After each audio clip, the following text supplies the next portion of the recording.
नमस्कार दोस्तों, स्वागत है आपका इस सीरीज़ में जिसको हम कहते हैं what I learned about investing from Darwin. बात बहुत सिंपल है। इन्वेस्टमेंट करने में 3 ही बातें बताई गई हैं। सबसे पहला कि बड़े बड़े रिस्क मत लीजिए। हाँ, लेकिन रिस्क लीजिए, उतने बड़े रिस्क लीजिए जिसमें आप ख़त्म ना हो जाए। ये सबसे पहली बात समझाई गई है। दूसरी बात समझाई गई है कि जब किसी कंपनी को आप इन्वेस्ट करना चाहते हैं तो उसकी एक क्वालिटी को पकड़िए, एक क्वालिटी, और वो है ROCE, return on capital employed. मतलब जो पैसा लगाया गया, जो पूंजी लगाई गई, उस पर कितना आप कमा पा रहे हैं। अगर ये एक चीज़ आपने देख लिया तो आपको बाकी सब चीज़ें, अच्छी अच्छी चीज़ें मिल जाएंगी। अब तीसरी बात थोड़ी सी मुश्किल है समझना, क्योंकि हमको लगता है कि अगर कोई बिज़नेस चल रहा है और अच्छे से चल रहा है तो उसको फिर ये सब चीज़ करने की क्या ज़रूरत है। ये कह रहे हैं कि अगर एक बिज़नेस कोई कर रहा है, कोई कंपनी एक बिज़नेस कर रही है, तो उसके साथ साथ उसको कुछ और भी करते रहना चाहिए। क्योंकि केवल एक बिज़नेस अगर आप कर रहे हैं तो हो सकता है आपसे अच्छा उसी सेक्टर में कोई और प्रोडक्ट बना के ले आए, तो आपका बिज़नेस ख़त्म हो जाएगा। या ये भी हो सकता है कि आपका मैनेजमेंट ख़राब हो तो भी बिज़नेस ख़त्म हो जाएगा। बहुत सी ऐसी चीज़ें हैं जो आपके कंपनी को, आपके बिज़नेस को ख़त्म कर सकती हैं। इसीलिए ये एक नया चीज़ ला रहे हैं जो बायोलॉजी में होता है। हम लोगों के शरीर में जब कोई बीमारी अटैक करती है तो हमारा शरीर उससे सीखता है और मजबूत होता है। इसलिए अगर किसी बच्चे को बहुत बचपन से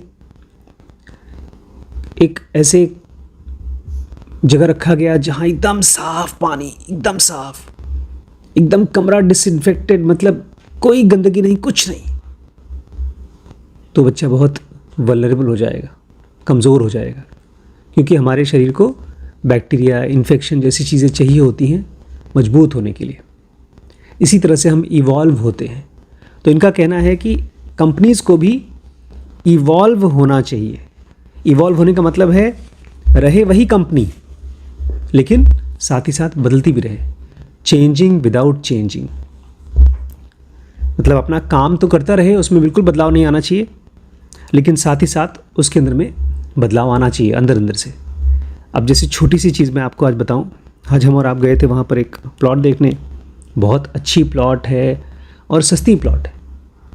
लेकिन अभी शाम को मैंने आकर के, एक भाई साहब है जो हॉस्पिटल का नक्शा वगैरह पास कराते हैं, तो उनको मैंने फ़ोन किया तो उन्होंने बताया हाँ सर, वो सस्ती प्लॉट है लेकिन लेने लायक नहीं है। मैंने कहा क्यों?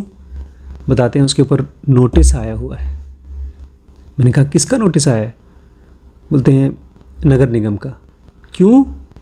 क्योंकि उसको बिना नक्शे के पास करा लिया इन्होंने, ऐसे ही कुछ कुछ फर्जी काम करके पास करा दिया। हाँ, इसलिए आप वो मत लीजिए। उसमें बोलते हैं हाँ, आपके पास अगर ढेर सारा पैसा है तो लेकर के कुछ साल के लिए छोड़ दीजिए, 2-4 साल, 10 साल, लेकिन अभी तुरंत अगर आपको उसमें बनवाना हो तो आपको दिक्कत होगी। अब ये चीज़ मुझे अपनी प्रॉब्लम्स की वजह से पता चला, तभी मैंने उसको पूछा भी फ़ोन करके, क्योंकि उस आदमी से मेरा कोई ताल्लुक़ नहीं। मैं एक बार मिला था सरकारी ऑफिस में जाकर बस, बट अब एक धक्का लगा।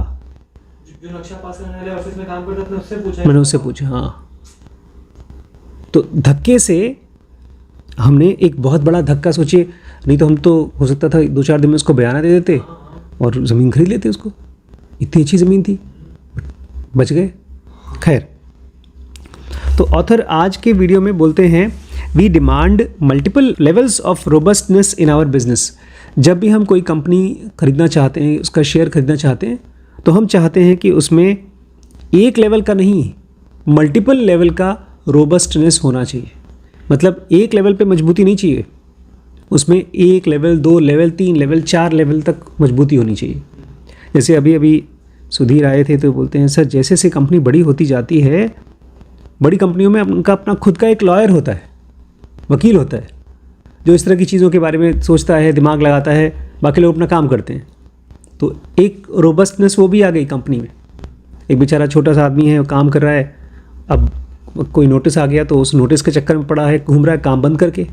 लेकिन अब जैसे आवास विकास ही है, उसके पास अपने खुद के वकील हैं, तो इस थोड़ा सा इस कॉन्सेप्ट को समझिए कि क्यों या कैसे ये मल्टीपल लेवल के रोबस्टनेस अपने बिजनेस में खोजते हैं। अच्छा, तो शुरू करते हैं। There is an unbroken chain of life between us and the last universal common ancestor. Scientists call it LUCA, 3.5 billion years ago. आप लोगों को पता है धरती कब पैदा हुई और कहाँ से पैदा हुई? मैंने जब पहली बार पढ़ा तब अरे तो नई बात पता चली यार। धरती कहाँ से निकली? कहीं से निकली हुई धरती नहीं मालूम। धरती पैदा हुई है 4 अरब साल पहले, 4 बिलियन ईयर्स पहले, और धरती निकली है सूरज में से। सूरज में से निकल करके और सूरज का चारों तरफ घूम रही है और धीमे धीमे ठंडी हो रही है। अभी भी धरती का एकदम जो सेंटर है बहुत गर्म है, लेकिन बाहर ठंडा हो गया। एक चीज़। अच्छा, अब धरती पे जो जीव जंतु आए, इसमें से हम सब पैदा हुए हैं, सब सारे जानवर, वो एक जानवर में से, एक जीव में से पैदा हुआ। उसको साइंटिस्ट्स ने नाम दिया है लूका, LUCA, last universal common ancestor. सबसे आखिरी यूनिवर्सल मतलब सारे जीव जंतु, सारे जानवरों का कॉमन एंसेस्टर। ये पैदा हुआ 3.5 अरब साल पहले। नई बात थी। Every part of this unbroken and evolving lineage has had robustness of multiple levels: genes, proteins, body plan, to name just 3. और कह रहे हैं 3.5 अरब साल पहले से लेकर के अब तक लाखों, शायद करोड़ों नहीं तो कम से कम लाखों जीव जंतु होंगे अलग अलग टाइप के, और ये सब कनेक्टेड है उसी से, लूका से, उसी में से सब निकले हैं। अच्छा, और जब निकले हैं तो और ज़िंदा भी हैं इतने सालों से, तो ज़िंदा इसलिए हैं क्योंकि मल्टीपल लेवल ऑफ रोबस्टनेस है। एक लेवल नहीं, मल्टीपल लेवल। ठीक है, आप मर जाएंगे, हम मर जाएंगे, जंगल में शेर मर जाएगा, लेकिन कोई ना कोई तो ज़िंदा रहेगा। कोई कीड़ा मकोड़ा, कोई हाथी, कोई सांप, घर के बाहर छिपकली, चूहा। जीव मरते ही नहीं, एक मरता है फिर नया आ जाता है। ये इसलिए क्योंकि जीव जिस चीज़ से बनते हैं, एक जीन्स के लेवल पे उनके अंदर में ताकत डाल दी गई है, समझदारी डाल दी गई है। दूसरा, जब प्रोटीन बनता है उस प्रोटीन के लेवल पे समझदारी डाल दी गई है। तीसरा, जब बॉडी बनती है तो बॉडी के लेवल पर भी प्लानिंग करती, बॉडी प्लान पे भी ताकत डाली है। ये तो खाली 3 बताया, ऐसे ढेर सारे अलग अलग लेवल की रोबस्टनेस है, ताकत है जीव को जिंदा रखने के लिए। In a not dissimilar manner, I have discovered over more than 2 decades of investing that more levels of robustness leads to more evolvability. बोलते हैं ऐसे ही जैसे एक इंसान या एक जीवाणु अलग अलग लेवल पे बहुत ज़्यादा ताकतवर है, रोबस्ट है, ऐसे ही 20 साल के इन्वेस्टिंग में हमने देखा है कि किसी कंपनी में जितने अलग अलग लेवल की ताकत होती है, उतना ही वो समझदार होता है इवॉल्व होने के लिए। मतलब कि अगर मौसम बदल रहा है, टाइम बदल रहा है, लोगों का टेस्ट बदल रहा है, तो वो कंपनी बदल जाएगी अपने आप को। कंपनी का नाम वही रहेगा। जैसे टाटा है, टाटा 100 साल से भी ज़्यादा पुरानी कंपनी है, लेकिन अब बहुत ताकतवर है। टाटा के पास कम से कम 100 से भी ज़्यादा अलग अलग कंपनीज हैं टाटा में ही। तो ऐसे ही जो कंपनी के पास ढेर सारे लेवल के रोबस्टनेस हैं, ताकत हैं, वही ज़्यादा इवॉल्व भी हो सकता है, मतलब और नई नई चीज़ें कर सकता है। Let's revisit table 3.1, which lists 7 factors of robustness. As I have mentioned, there are more factors one can conjure. For example, propensity for M&A and governance. But let's stick to these 7 for now. My aim is to point you in a certain direction and not a spoon feed. कहने देखिए, हमने इस chapter की शुरुआत में आपको 7 चीज़ें बताई थी जो आपको देखना चाहिए किसी कंपनी का कि वो रोबस्ट है या नहीं है। हाँ, मल्टीपल लेवल्स पे। अगर ये सातों, वैसे तो बहुत सी चीज़ें हैं, लेकिन ये 7 चीज़ आप आराम से देख सकते हैं। सबसे पहला बोलते हैं कि उस कंपनी का ROC पिछले साल का देखिए। अगर उसका अच्छा है, इसका मतलब कंपनी अच्छी है। और अगर कोई कंपनी का लॉस कर रही है, हर साल लॉस कर रही है, बैंक से पैसा ले रही है, लॉस कर रही है, फिर पैसा ले लॉस कर रही है, इसका मतलब वो अच्छी कंपनी नहीं है, रोबस्ट नहीं है। दूसरा बोलते हैं अगर किसी का कस्टमर बेस अलग अलग टाइप का है तब वो रोबस्ट है, और किसी का कस्टमर बेस बहुत छोटा है, खाली एक ही टाइप के कस्टमर हैं, तो कमज़ोर कंपनी है। तीसरा, जिसके पास उधारी है और एक्स्ट्रा कैश है, जिसके पास उधारी नहीं है और एक्स्ट्रा कैश है, वो रोबस्ट कंपनी है, अच्छी कंपनी है। और जिसके पास ढेर सारा उधारी है, वो कमज़ोर कंपनी है। चौथा, जिसने अपने लिए कॉम्पिटिटिव बैरियर बना लिया है, कोई ऐसा चीज़ बना लिया उसको देख करके लोग बोलते हैं यार ऐसा बनना बहुत मुश्किल काम है, उसको बोलते हैं कॉम्पिटिटिव बैरियर। आज भी अगर आप थोड़ा सा इसके बारे में आप जाके चेक करिएगा, मार्केट में जाइएगा, कोको कोला पीजिएगा या थम्स अप पीजिएगा और स्प्राइट पीजिएगा, सफ़ेद वाला। स्प्राइट पीने के बाद मुंह में थोड़ी देर के लिए मिठास रहती है, कोको कोला के बाद नहीं होती, तुरंत गायब हो जाता है। कुछ ऐसा केमिकल बनाया है उसमें कि आपको 1 लीटर कोको कोला पी जाओ तब भी मुंह में मिठास नहीं बचती। तो ये कहते हैं उसका कॉम्पिटिटिव बैरियर, कंपटीशन में वो दूसरों को घुसने नहीं देता। अगर ऐसा कुछ है तो आपकी कंपनी ज़्यादा सेफ़ है, और अगर ये नहीं है तो आप कम सेफ़ हैं। पांचवा, अगर आपके सप्लायर अलग अलग टाइप के हैं, ढेर सारे हैं, तो भी आपकी कंपनी अच्छी है। अगर खाली एक ही सप्लायर है, कल को वो भाग गया, मर गया, उसने वो धंधा बंद कर दिया, आपके सप्लायर ख़त्म हो गए, तब भी ख़त्म हो जाएंगे। छठा, आपकी मैनेजमेंट टीम स्टेबल होनी चाहिए। स्टेबल मतलब समझदार होना, बहुत लंबे समय तक वही लोग हों, बदले जा रहे हैं तो कंपनी बेकार है। अगर वही लोग हैं तो कंपनी अच्छी है। लास्ट पॉइंट है 7वां, कि वो किसी ऐसी इंडस्ट्री में होना चाहिए जो बहुत धीरे धीरे बदलती है। जैसे कपड़े की इंडस्ट्री है, सेहत की इंडस्ट्री है। आज ही हम लोग एक ज़मीन देखने गए थे तो वहाँ पर पेट्रोल पंप डाल सकते हैं बता रहे थे, तो पेट्रोल की इंडस्ट्री है, बहुत धीरे धीरे बदलेगी। और अगर वहीं आप किसी ऐसी इंडस्ट्री में है जहाँ पर बहुत तेज़ी से बदलाव आ रहा है, मोबाइल फ़ोन की इंडस्ट्री में है, तो हर 2-3 साल में नया मोबाइल फ़ोन आ रहा है, तो आपको नया बनाना पड़ेगा, नहीं तो ख़त्म हो जाएंगे।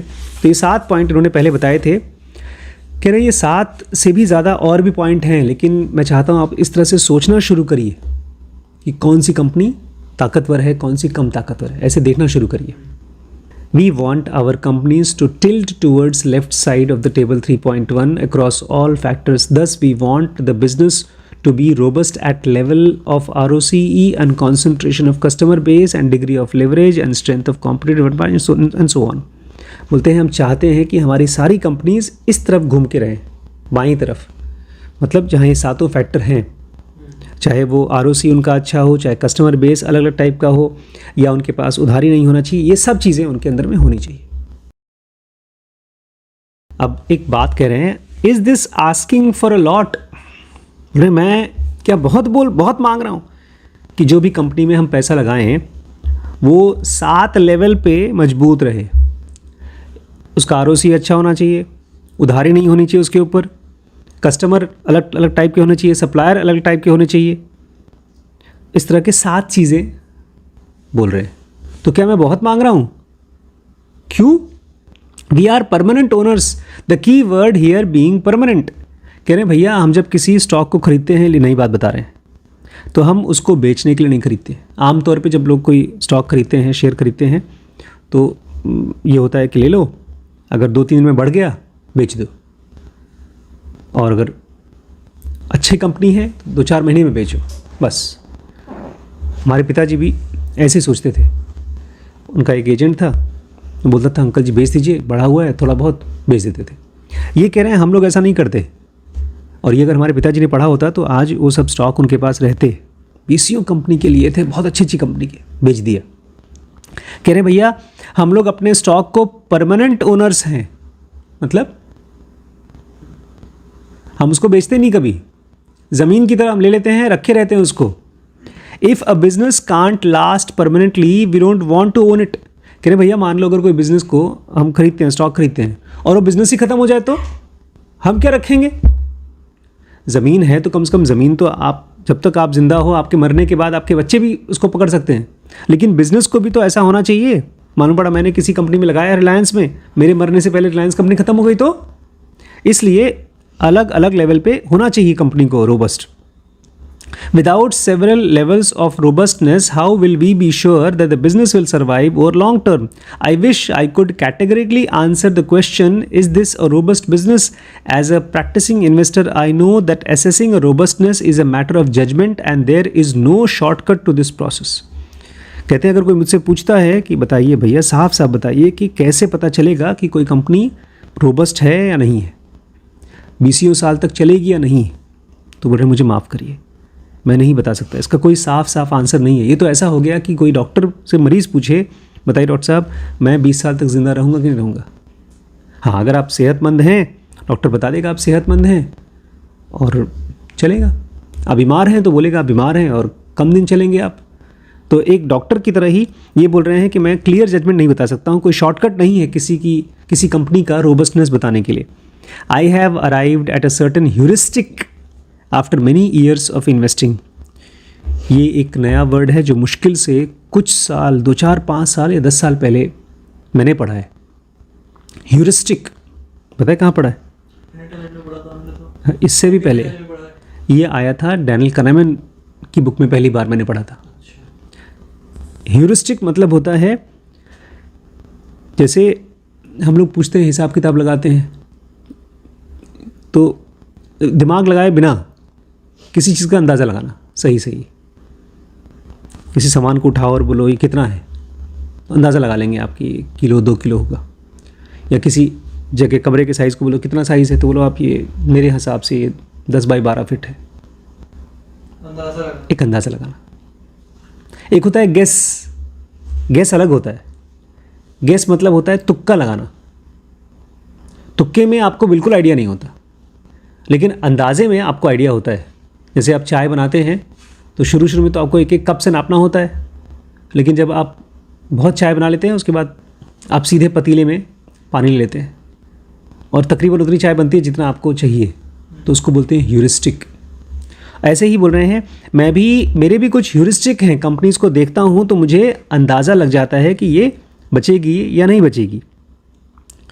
There clearly are black and white extremes to robustness. Example, business with just 2 customers, but in many, maybe even most businesses, it is a gray zone that stares at us. बोलते हैं बहुत सी कंपनीज ऐसी होती है जो बेकार होती है, तो उसके लिए साफ साफ बता सकते हैं बेकार है। लेकिन ज़्यादातर कंपनीज ग्रे जोन में होती हैं, काला सफ़ेद नहीं है। आप ये नहीं कह सकते कि बेकार है कि अच्छा है, वो आपको देखता रहता है। आपको दिमाग लगाना पड़ेगा कि ये अच्छी कंपनी है कि ख़राब। अब छोटा सा एक एग्जांपल है, मैथ्स का एग्जांपल है, देखते हैं इसको आसान करने की कोशिश करते हैं। For example, is a company with a debt equity ratio of 2.0 robust. Debt equity ratio ये क्या होता है यार? चलो इसको बताने से पहले मैं थोड़ा सा बता दूं, इक्विटी क्या होता है। आपको तो पता है इक्विटी क्या होता है, आप लोगों को बताता है। इक्विटी होता है किसी कंपनी का शेयर को बोलते हैं इक्विटी। अच्छा वर्ड है, नया वर्ड है, मतलब आप लोगों के लिए नया है इक्विटी। अब मान लीजिए मेरे पास एक कंपनी है जिसमें थोड़ा पैसा है, थोड़ा सा उसके पास ज़मीन है, थोड़ा सा उसके पास अपना सामान है जो सामान बेच रहा है, इस तरह से ढेर सारा सामान है। तो अब इन सब चीज़ों को आप जब स्टॉक मार्केट में कंपनी का शेयर के नाम से बेचते हैं तो उसको बोलते हैं इक्विटी। अब मान लीजिए मेरी कंपनी है कोई रिलायंस टाइप की और उसका शेयर मैं बेच रहा हूँ 1 लाख रुपए का एक शेयर, तो बोलेंगे उसकी इक्विटी 1 लाख की एक है। बल्कि अभी हम लोग वीडियो सुन रहे थे तो उसमें बोलता है मैंने एक ऐसी कंपनी बनाई जिसमें हर महीने मैं 1 करोड़ रुपए मेरे पास आता था, काट वाट के 15-20 लाख रुपए हर महीने बचते थे। कुछ नया बिजनेस किया उसने, स्किन का कोई क्रीम बना रहा था वो।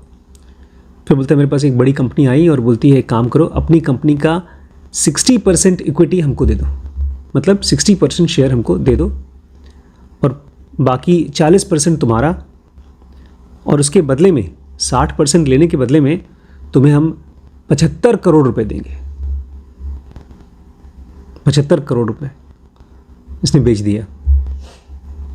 तो 75 करोड़ रुपए किसके लिए मिले? उसके पास तो खाली हर महीने बचत कितनी थी? 1 करोड़ में से 15-20 लाख रुपए बचे थे। तो 15-20 लाख रुपए के लिए वो लोग 75 करोड़ दे दिए? नहीं, उन्होंने इसके बिजनेस को बढ़ाने के लिए पूरा कंपनी खरीद लिया, एक तरह से 60% की मालकियत ले ली उससे। तो ये है इक्विटी। इक्विटी मतलब किसी कंपनी का कीमत। अब ऑथर कह रहे हैं, मान लो अब मैं किसी कंपनी को जानना चाहता हूँ कि अच्छी कंपनी की खराब कंपनी, तो उसका डेट मतलब उधारी बटा इक्विटी रेशियो अगर 2 है, उधारी ऊपर नीचे कंपनी का इक्विटी अगर 2 है, तो ये अच्छी है कि खराब? A company with debt equity ratio two robust? Probably not. उन्हें पता नहीं। अगर देखिए, अगर किसी कंपनी का, इसको ऐसे आपको आता है भाग लगाना आता है? 2/1 बड़ा होता है कि 1/2?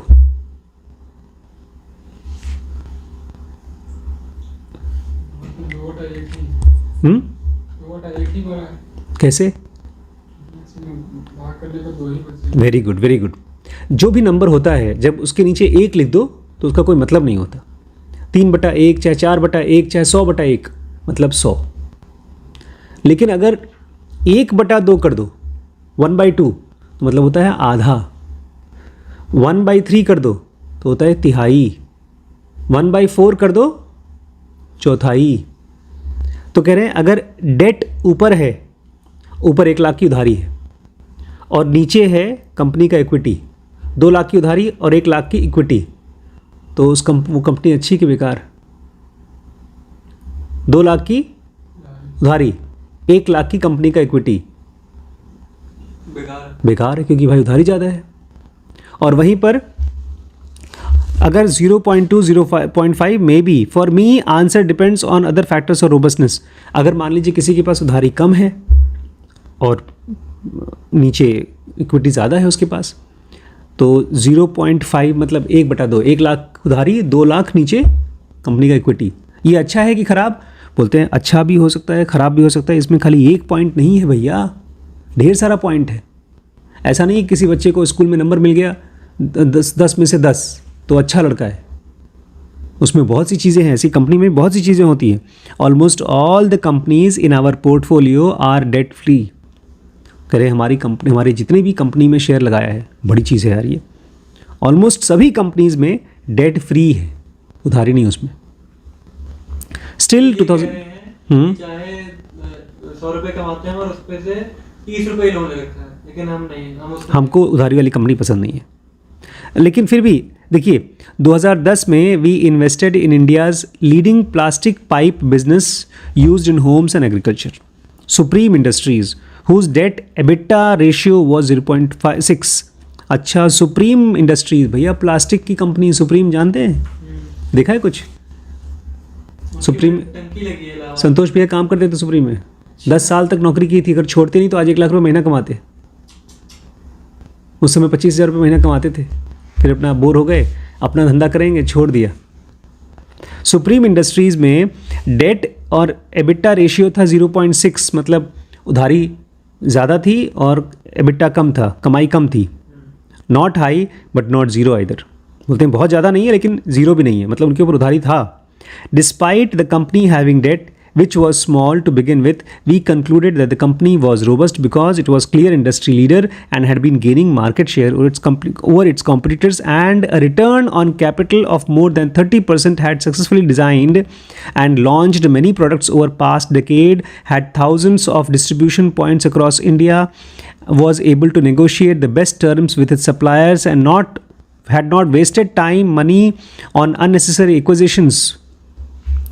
आपको मैं एक क्वेश्चन देता हूँ, आप सब लोग लखीमपुर में घूम चुके हैं, ये बताइए सुप्रीम इंडस्ट्रीज़ की कोई दुकान कहाँ है? नहीं, सुप्रीम की नहीं है शायद वो दुकान, सुप्रीम की कॉम्पिटिटर है। प्लास्टिक की ब्रांडेड दुकान कहाँ है जहाँ पर कुर्सियाँ ब्रांडेड मिलती हैं? नीलकमल कहाँ है? फ्लाईओवर के नीचे। फ्लाईओवर के नीचे नहीं, यही है, खीरी रोड पर है।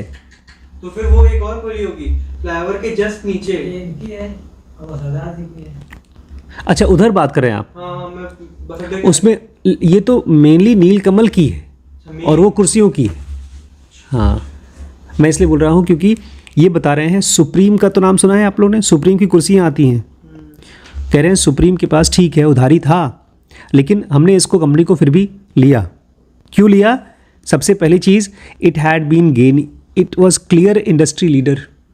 ये अपने इंडस्ट्री में लीडर था, सबसे आगे था, और धीमे धीमे इसका मार्केट शेयर बढ़ रहा था। इसका रिटर्न ऑन कैपिटल 30% था, जो पूंजी लगा रहा था उसमें जो पैसा वापस कमा रहा था 30% था, और प्लस इसने ऐसा कुछ बनाया था कि हर साल नए नए प्रोडक्ट बना बना के लॉन्च करता था। शुरू किया इसने पाइप से, फिर कुर्सियों से, अब मैंने देखा था डाइनिंग टेबल भी बेचता है, झूले बेचता है, बहुत सी चीज़ बेचता है ये। And had thousands of distribution points in India, और इंडिया में ढेर सारे डिस्ट्रीब्यूशन पॉइंट है, जैसे अलग अलग पेट्रोल पंप होते हैं ऐसे इनका डिस्ट्रीब्यूशन पॉइंट है जहाँ पर ये सामान बेचते हैं। प्लस इनकी ये भी ताकत है कि जो लोग भी इनको माल देते हैं, कच्चा माल, उनसे ये सस्ता कच्चा माल ले लेते हैं, और इन्होंने कोई टाइम वेस्ट नहीं किया किसी फालतू की कंपनी को खरीदने में, इसलिए हमारे हिसाब से अच्छी कंपनी है। It was not perfectly robust but it was resilient enough. बोलते हैं ये बहुत रोबस्ट नहीं थी, उधारी थी इसके ऊपर, लेकिन फिर भी काफ़ी अच्छी थी। Today the company is debt free and continues to be industry leader in a wide margin. The more levels of robustness the more we salivate. बोलते हैं आज इस कंपनी के ऊपर 1 रुपये की उधारी नहीं है, और ये कंपनी बाकी इंडस्ट्री में जो कंपनी हैं उनसे बहुत आगे है। कह रहे हैं जितना कोई कंपनी रोबस्ट होती है उतना हम उसको देख करके सलाइवेट करते हैं। सलाइवेट जानते हैं क्या होता है? पानी आता मुंह में पानी आता है। हम लोगों को खाना देख के पानी आता है, इन लोगों को कंपनी देख करके पानी आता है, यार इसकी स्टॉक खरीद लो। कुल मिला करके थोड़ा सा जैसे मरीज़ों को देख करके हम लोग ये करते हैं कि ये कपड़े खरीदने जाते हैं तो लगता है यार शर्ट तो नॉर्मली इतने रुपए की मिलती है, 500-600 की, ये तो सस्ती मिल रही है, तो हमारे मुंह में पानी आता है कि जल्दी खरीद लो। ज़मीन, बल्कि आज जब मैंने देखा तो बहुत लालच आ गया, मैंने पापा को बताया, पापा भी बड़े खुश हो गए, 1200 में मिल रहा है, 1200 में 14,000 स्क्वायर फीट मिल रहा है, ले लो। चारों तरफ रोड है, चारों तरफ रोड थी, तो मुंह में पानी आ गया। लेकिन जब थोड़ा सा दिमाग लगाया पता चला उस पर गवर्नमेंट की नोटिस पे नोटिस आई पड़ी हुई है। तो जब भी किसी कंपनी के ऊपर भी आप, अभी इसके साथ ही वो वाली बहुत अच्छी बुक है जो मैं पढ़ रहा हूँ, ROC, बहुत अच्छा है इसका। 180 का खरीदा था, 5,300 का रेट चल रहा है।